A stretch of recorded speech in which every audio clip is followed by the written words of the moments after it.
Hello बच्चों, कैसे हैं आप लोग। स्वागत है आप लोगों का हमारे यूट्यूब चैनल कॉन्सेप्ट सिग्मा में। मैं अनिल कुमार लेके आया हूँ आपके लिए 11th क्लास की इकोनॉमिक्स।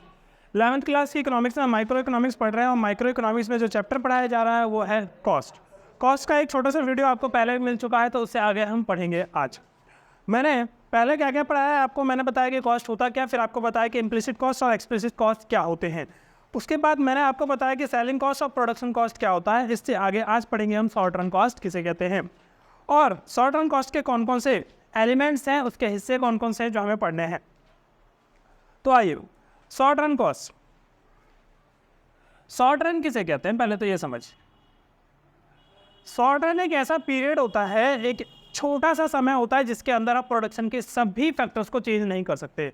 कुछ फैक्टर्स चेंज होते हैं जबकि कुछ फैक्टर्स वेरिएबल होते हैं। ठीक है, तो हिंदी में कहा जाए तो अल्पकाल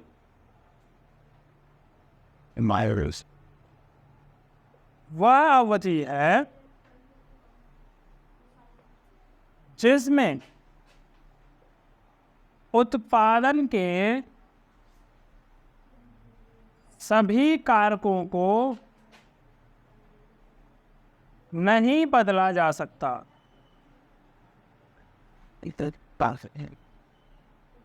बल्कि कुछ कारक स्थिर होते हैं तथा कुछ कारक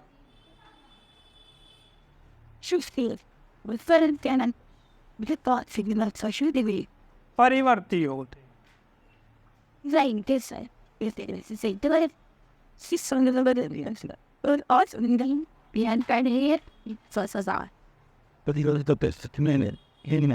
short run is the period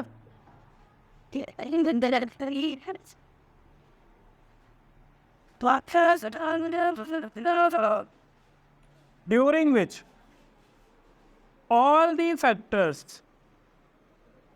of the production cannot be changed. Few factors are fixed and others are variable. अब सुनिए, मैंने कहा कि प्रोडक्शन प्रोसेस के अंदर, प्रोडक्शन प्रोसेस के अंदर जो फैक्टर लगाए जाते हैं वो फैक्टर इनपुट कहलाते हैं। एक फैक्टर इनपुट होता है और एक नॉन फैक्टर इनपुट होता है।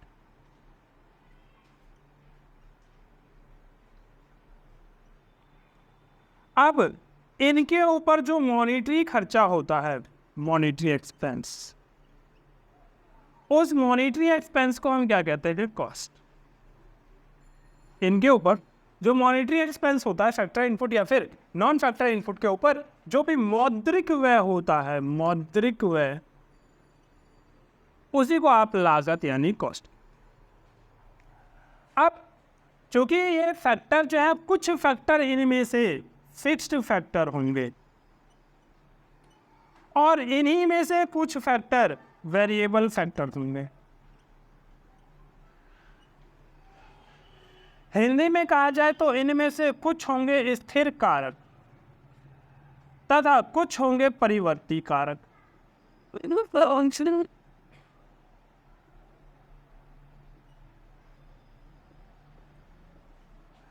अब स्थिर कारक पे जो मौद्रिक व्यय होता है उसको कहते हैं स्थिर लागत, और परिवर्ती कारक पे जो मौद्रिक व्यय होता है उसे कहते हैं परिवर्ती लागत। तो यानी हिंदी में कहें तो स्थिर कारकों पर किया गया मौद्रिक व्यय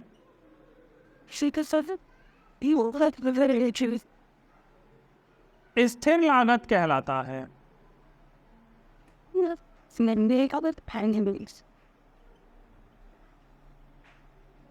यह उत्पादन के स्तर से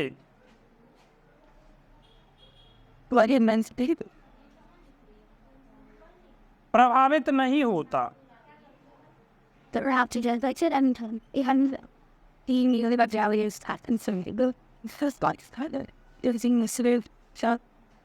अर्थात उत्पादन शून्य होने पर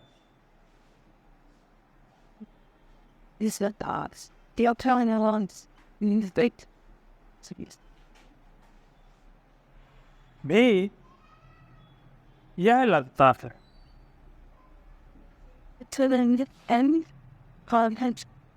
यह उत्पादन के सभी स्तर पर समान होता है।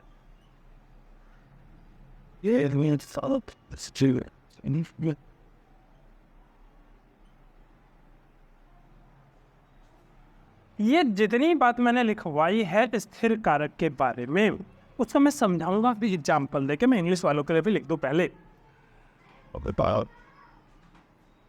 Monetary expenditure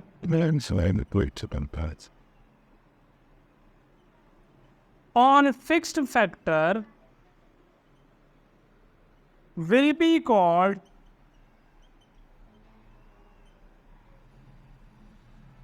fixed cost.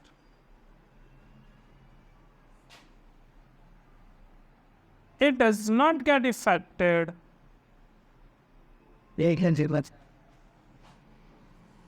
by production level.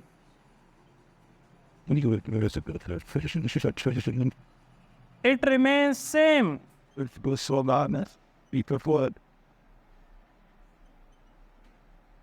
At zero and any level of production.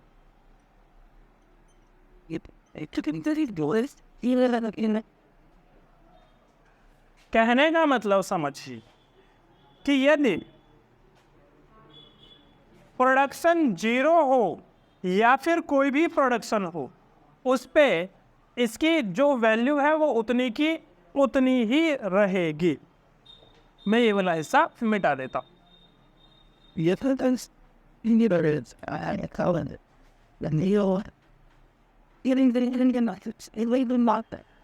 सुन लीजिए, उत्पादन का स्तर कुछ भी हो पर फिक्स्ड कॉस्ट वही रहेगा। जीरो लेवल प्रोडक्शन पे वही रहेगा, एक वही रहेगा, दो वही रहेगा, तीन वही रहेगा। आप कितनी भी क्वांटिटी प्रोड्यूस कर लीजिए आपका फिक्स कॉस्ट उतना ही रहेगा। एग्जाम्पल से समझाइए, सुनिए। कोई दुकान वाला जिसने दुकान किया, अब दुकान के अंदर कुछ चीज़ें जो दुकान कर रहा है, कोई सामान बेच रहा है किराने वाला, तो किराने वाला जो दुकान है उसके अंदर कुछ चीज़ें, कुछ कॉस्ट, कुछ लागत उसकी जो है वो फिक्स्ड है, जो लगनी ही लगनी है। जैसे दुकान में बिजली का बिल उसे देना ही पड़ेगा, उतना ही लगेगा, हर महीने उतना लगेगा, चाहे आप किसी दिन कम बेचो या फिर ज़्यादा बेचो, बिजली के बिल पे कोई प्रभाव नहीं पड़ेगा। किराया उसे हर महीने उतना ही पे करना पड़ेगा, चाहे आप मत बेचो, 0 क्वांटिटी बेचो, 1 क्वांटिटी बेचो, 2 क्वांटिटी बेचो, 10 क्वांटिटी बेचो, उतना ही देना पड़ेगा।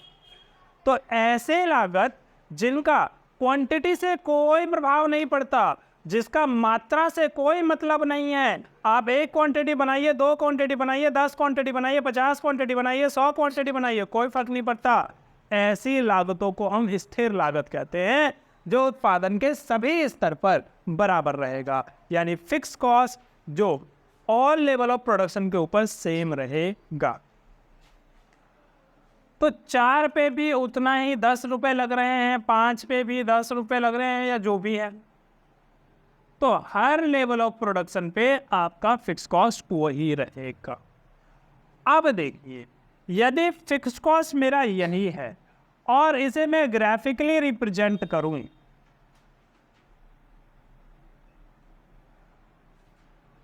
तो ये बनेगी आपकी फिक्स कॉस्ट की लाइन, जो कि कितनी भी क्वांटिटी हो, क्वांटिटी ये वाली हो या फिर क्वांटिटी ये वाली हो, या फिर क्वांटिटी ये वाली हो, ठीक है, कितनी भी क्वांटिटी रहे वो 10 का 10 ही रहेगा।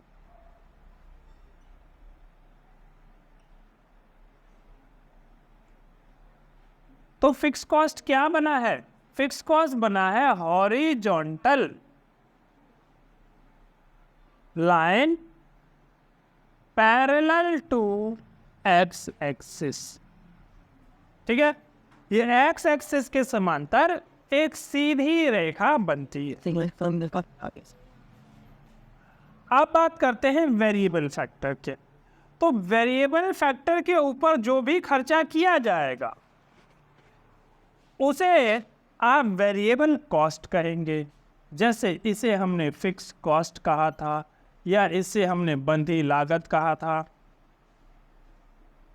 ठीक है, तो फिक्स फैक्टर के ऊपर खर्चा फिक्स कॉस्ट, वेरिएबल फैक्टर के ऊपर खर्चा वेरिएबल कॉस्ट। सिंपल सी बात है, ज़्यादा समझने की जरूरत भी नहीं। तो इसकी डेफिनेशन क्या होगी, लिख लीजिए। परिवर्ती कारकों पर किया गया व्यय परिवर्ती लागत कहलाता है।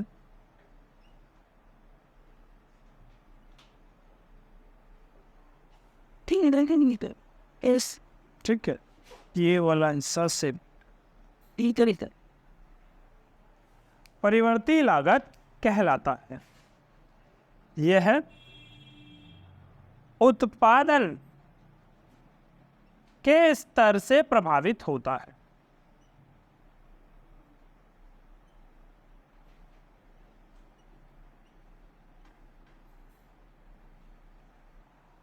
अधिक उत्पादन पर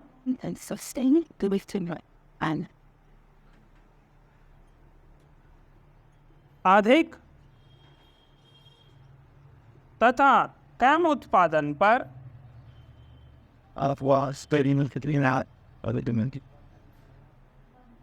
कम होता है। यह उत्पादन शून्य होने पर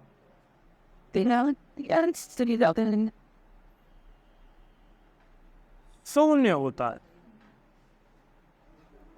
ठीक है, जैसे जैसे उत्पादन बढ़ता है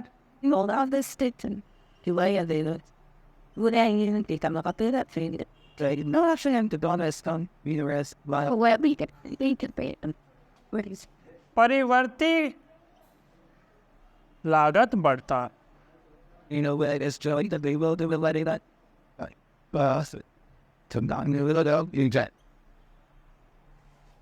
ठीक है, इंग्लिश में लिखिए। हम ये वाला हिस्सा मिटा रहे हैं।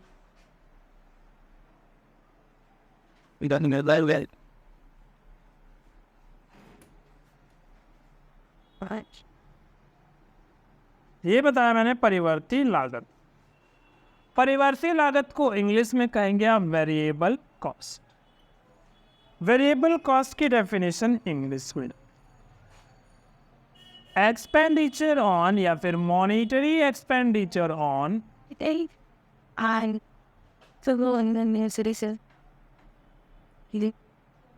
वेरिएबल फैक्टर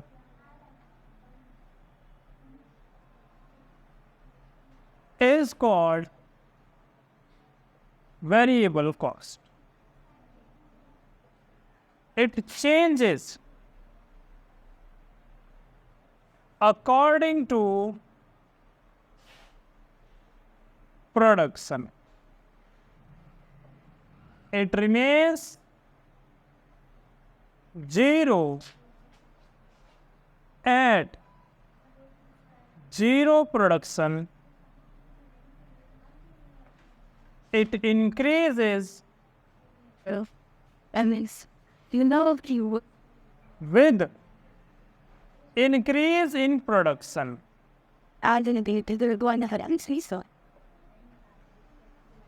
ठीक है, अब इसका ग्राफ भी बना दीजिए। ये देखिए,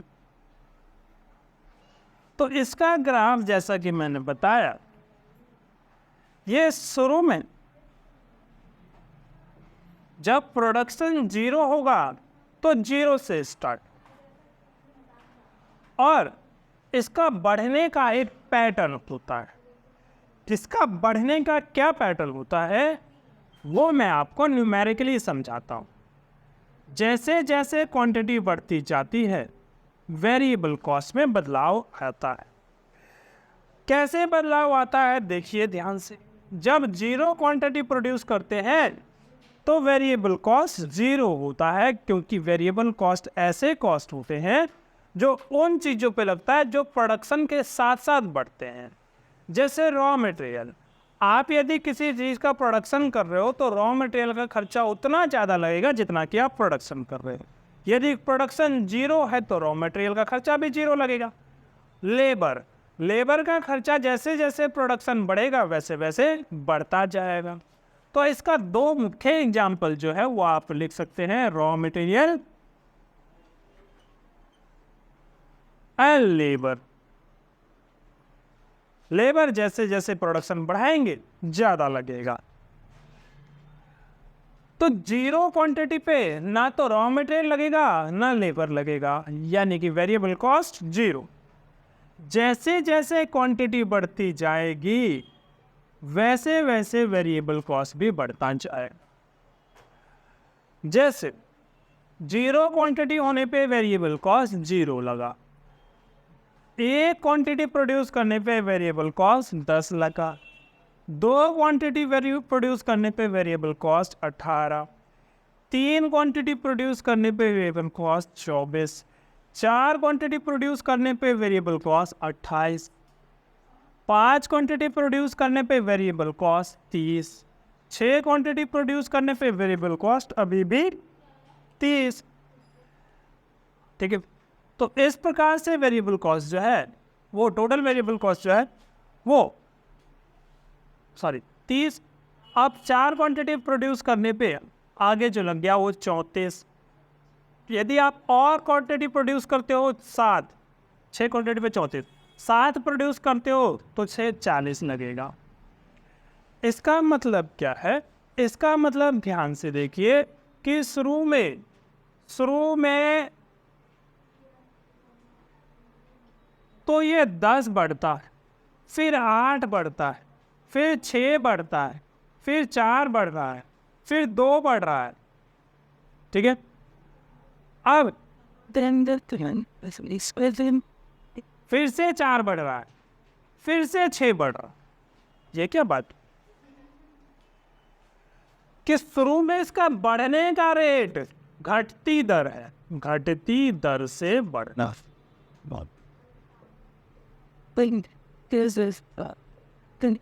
इंक्रीजिंग एट डिक्रीजिंग रेट। बढ़ यहाँ पे भी रहा है पर डिक्रीजिंग रेट से, और बाद में वो इंक्रीजिंग रेट से बढ़ता है, जिसे कहते हैं बढ़ती दर से बढ़ना।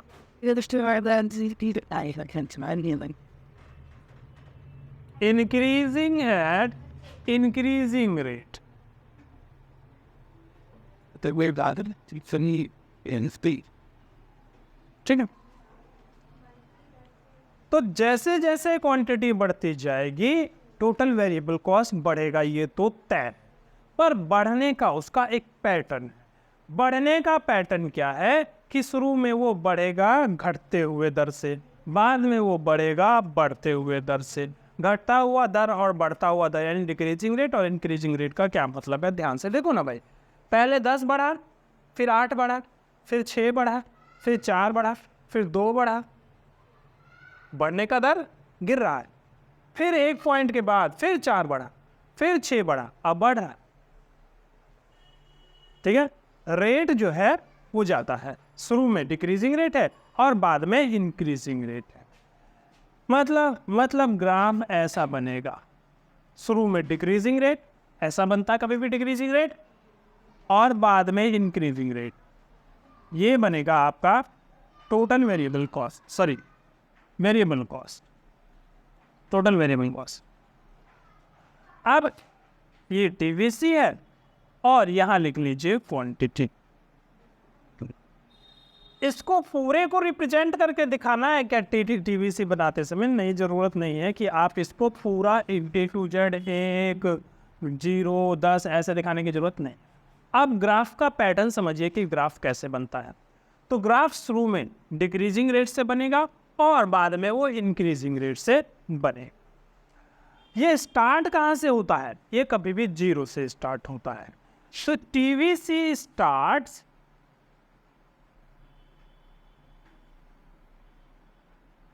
at 0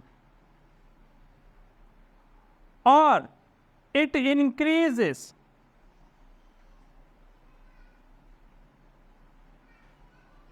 initially at decreasing rate. After a point, it increases at increasing rate. तो आरंभ में टीवीसी जो है वो 0 से स्टार्ट होगा, बट ये बढ़ेगा कैसे? डिक्रीजिंग रेट से। फिर एक पॉइंट के बाद ये इंक्रीजिंग रेट से बढ़ना शुरू कर दे। ठीक है, तो ये मैंने आपको बताया फिक्स कॉस्ट और वेरिएबल कॉस्ट। अब देखिए ध्यान से, जब आप फिक्स कॉस्ट और वेरिएबल कॉस्ट दोनों को जोड़ देते हैं तो वो बन जाता है टोटल कॉस्ट।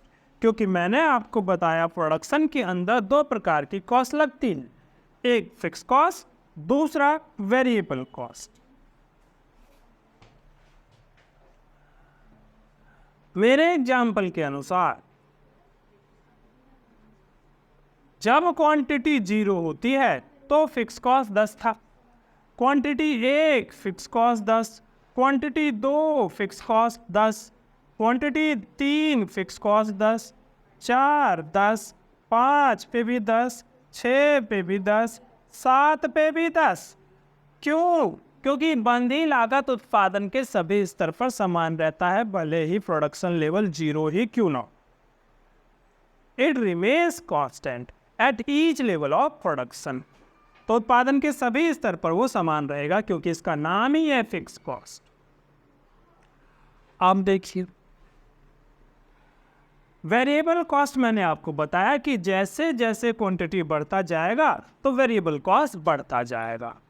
0 रहने पे वेरिएबल कॉस्ट 0 रहेगा, 1 रहने पे वेरिएबल कॉस्ट 10 था मेरे एग्जाम्पल के अनुसार, फिर 18 हुआ, 24 हुआ, 30 हुआ, 34 हुआ, नहीं 24 के बाद 28 हुआ, फिर 30 हुआ, फिर 34 हुआ, फिर 40।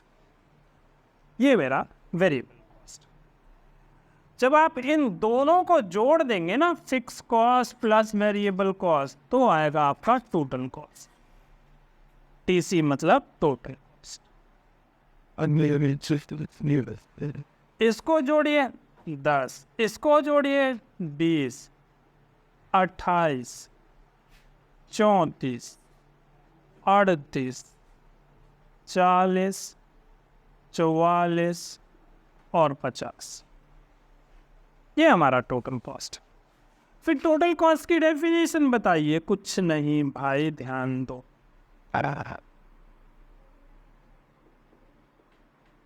Total monetary expenditure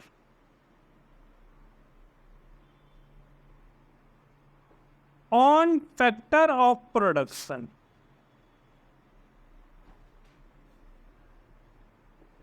is called total cost. It is the sum of fixed cost and variable. Total fixed cost and total variable cost. तो total fixed cost और total variable cost का ये क्या होता है? ये जोड़ होता है आपका total fixed cost कह लो, total cost कह लो, या फिर हाँ जी, तो ये टोटल कॉस्ट आपका इन दोनों का जोड़ है। टोटल फिक्स कॉस्ट क्या या टोटल वेरिएबल कॉस्ट को वेरिएबल कॉस्ट भी कह सकते हो या टोटल फिक्स कॉस्ट भी कह सकते हो, मतलब टोटल वेरिएबल कॉस्ट भी कह सकते हो या फिर सिर्फ वेरिएबल कॉस्ट भी कह सकते हो। टोटल फिक्स कॉस्ट भी कह सकते हो। तो टी लगा देने से कोई फर्क नहीं आएगा। आगे बात समझिए, आप सुनिए। हिंदी में यदि कहें तो कुल लागत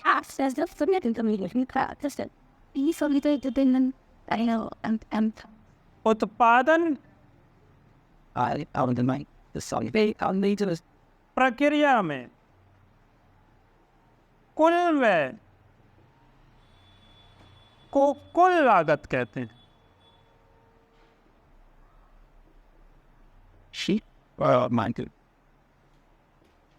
यह है बंधी लागत यानी स्थिर लागत तथा परिवर्ती लागत यानी वेरिएबल कॉस्ट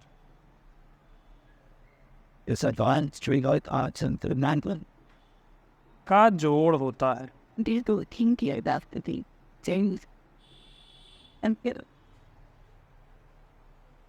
ठीक है, अब इसका भी ग्राफ बताइए, ध्यान दीजिए। इसका graph total fix cost, total cost का, टोटल कॉस्ट का ग्राफ दो ग्राफ को जोड़ के बनेगा। कौन से दो ग्राफ? मैं आपको बताया था कि टोटल फिक्स कॉस्ट का ग्राफ ऐसे बनता है, और अभी अभी बताया टोटल वेरिएबल कॉस्ट का ग्राफ ऐसे बनता है। तो टोटल वेरिएबल कॉस्ट और टोटल फिक्स कॉस्ट दोनों को यदि आप ऐड कर दें एक ही ग्राफ में तो बन जाएगा टोटल कॉस्ट। तो इसलिए total fix cost horizontal parallel to X axis बनेगा, और टोटल वेरिएबल कॉस्ट ऐसे बनता है आपका। तो इसलिए टोटल कॉस्ट जो है वो पैरेलल बनता है टोटल वेरिएबल कॉस्ट के। क्यों? क्योंकि ध्यान से देखिए, जितना चेंज टोटल वेरिएबल कॉस्ट में आ रहा है उतना ही चेंज, वही पैटर्न, वही सेम पैटर्न टोटल कॉस्ट का भी है। यहाँ पे चेंज क्या था? 10, 8, 6, 4, 2, 4, 6। देखो सेम चेंज है टोटल वेरिएबल कॉस्ट का, और सेम चेंज है आपके टोटल कॉस्ट का भी। तो सेम चेंज होने की वजह से सेम पैटर्न फॉलो करता है। किसके पैटर्न फॉलो करता है? Total variable cost. पर हाँ, थोड़ा सा ऊपर से आता है। क्यों? क्योंकि इनके बीच में गैप है। देखो ये 0 था, 0 था, ये 10 है, 10 है, ठीक है। ये 18, सॉरी, ये 0 था तो ये 10 हुआ, ये 10 हुआ तो ये 20 हुआ, 10-10 का गैप।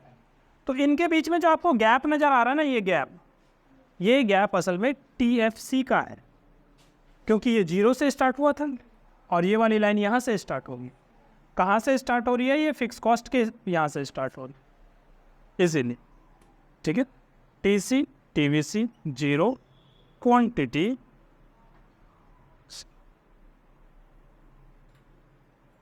ठीक है, ये Y एक्सिस। तो मैंने आपको बता दिया 3 चीज़ें।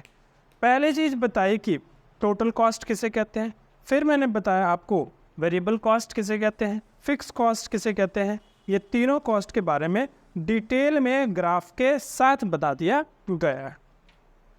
अब एवरेज कॉस्ट और मार्जिनल कॉस्ट का हिस्सा रह जाता है, जो मैं आपको अगले वीडियो में बताऊँगा। ठीक है, तो उम्मीद है वीडियो जो है वो आपको अच्छा लगा होगा और समझ में आया होगा। सो वीडियो को देखिए, लाइक कीजिए और शेयर कीजिए, चैनल को सब्सक्राइब कीजिए। धन्यवाद।